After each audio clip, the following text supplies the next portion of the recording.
Guys, we've finally done it. We've finally reached peak insanity level. There are calls for foreign investment to be allowed back into Canadian real estate. A crazy concept considering 75% of people do not want foreign investment allowed. As it stands at the moment, up until 2027, there is a ban on foreign investment. There was a 2-year ban up until 2025. It got extended for another couple of years. Now, there are workarounds to it. Things like if you're on a work permit, students, a couple of other things as well. So there are fairly simple ways of getting around it, but there are of course the foreign buyers tax and things like that came in that really changed things, which was last at 20% I think. And so it did drive the cost of pricing up, or the cost of housing up here in Vancouver particularly.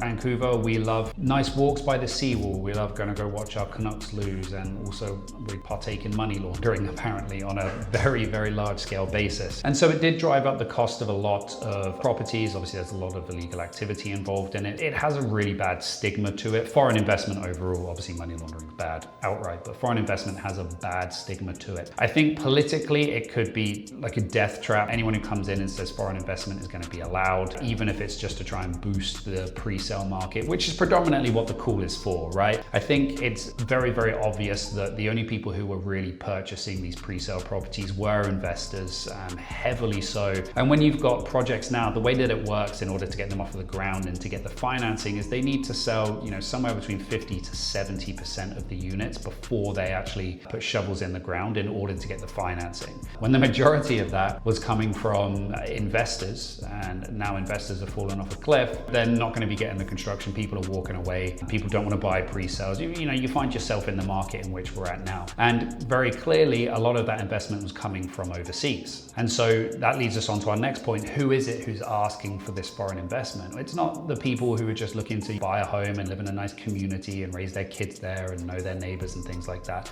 It's speculators. It's people who have skin in the game. It's people who unfortunately made bad decisions when it came to real estate, which arguably I can't blame them for, but real estate is heavily subsidized by the government. It's anywhere from like 10 to 20% of our GDP, depending on how broad you want to open the spectrum into what real estate encompasses, construction and so on and so forth. And it's been propped up for so long by the government. So as an investor, you're looking at something here saying, okay, well, the values have always gone up. Government saves us when anything goes wrong. And now they're finding themselves in a real big struggle here. And so these guys want foreign investment to be allowed back in so that money can start coming in and it can start pushing the real estate market back up, because contrary to popular belief, it is not rising off of the floor and showing signs of improvement, no matter what you read and watch on X there. So unfortunately, these guys made some bad decisions. They've got skin in the game and they're going to be losing a lot of skin in the game as well, unfortunately. So they're now calling for foreign investment to come back in, which is crazy. Politically, it's suicide. You allow that in, it's already a very, very tight subject, a very, very hush-hush subject. So if you start opening the door to that, I think politically, you're just going to